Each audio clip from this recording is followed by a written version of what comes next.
റമീസിലേക്കൊന്ന് പോകാം. വടക്കൻ കേരളത്തിൽ റമീസ്, വടക്കൻ കേരളത്തിൽ ഈ കാലവർഷം കേരളത്തിലെത്തി എന്ന് പറഞ്ഞ അല്ലെങ്കിൽ അങ്ങനെ ഒരു വിവരമൊക്കെ വന്നതിന് ശേഷമുള്ള ഒരു സാഹചര്യമുണ്ടല്ലോ. മഴ ഇപ്പോൾ എങ്ങനെയുണ്ട്? മഴ കിട്ടുന്നുണ്ടോ?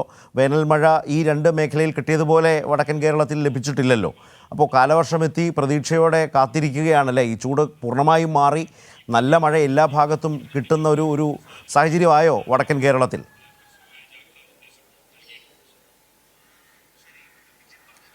ശരത്, വടക്കൻ കേരളത്തിൽ ആകെയും മഴ മാറി നിൽക്കുന്ന ഒരു സ്ഥിതിയാണ് ഉള്ളത്. പാലക്കാട്, വയനാട്, കോഴിക്കോട്, മലപ്പുറം, കണ്ണൂർ, കാസർഗോഡ് ജില്ലയിലൊക്കെയും തന്നെ മിതമായ നിരക്ക് അല്ലെങ്കിൽ ശക്തമായ ഒറ്റപ്പെട്ട മഴ മാത്രമേ ഈ ദിവസങ്ങളിൽ, ഈ 2-3 ദിവസങ്ങളിലായി നമുക്ക് ലഭിച്ചിട്ടുള്ളൂ.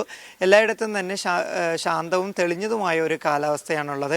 എവിടെയും തന്നെ വലിയൊരു വെള്ളക്കെട്ടോ അല്ലെങ്കിൽ ഒരു ഗതാഗത കുരുക്കോ ഒരു ആശങ്കപ്പെടുത്തുന്ന രീതിയിലുള്ള മഴ ഇതുവരെയും തന്നെ ലഭിച്ചിട്ടില്ല. യെല്ലോ അലേർട്ടാണ് ജൂൺ 3 വരെ വടക്കൻ കേരളത്തിലെ ജില്ലകളിലൊക്കെയും തന്നെ പ്രഖ്യാപിച്ചിട്ടുള്ളത്. പക്ഷേ ഈ ഒരു ശക്തമായൊരു മഴ ഇതുവരെയും തന്നെ ജില്ലകളിൽ ലഭിച്ചിട്ടില്ല.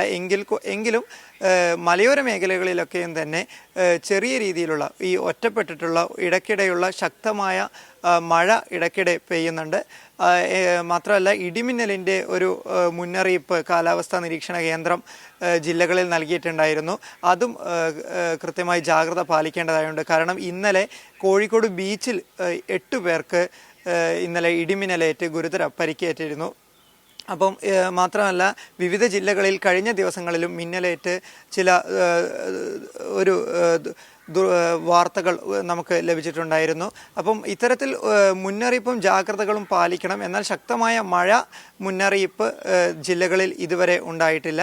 എങ്കിലും കഴിഞ്ഞ ദിവസങ്ങളിലുണ്ടായ മഴ, അത് കാരണമുണ്ടായ വെള്ളക്കെട്ട്, അതുപോലെ തന്നെ കുളങ്ങളും മറ്റും നിറഞ്ഞിരിക്കുകയാണ്. വെക്കേഷൻ കഴിയുന്നതിൻ്റെ ഭാഗമായി പലരും ഈ ഒരു ആഘോഷവേളയിലാണ്.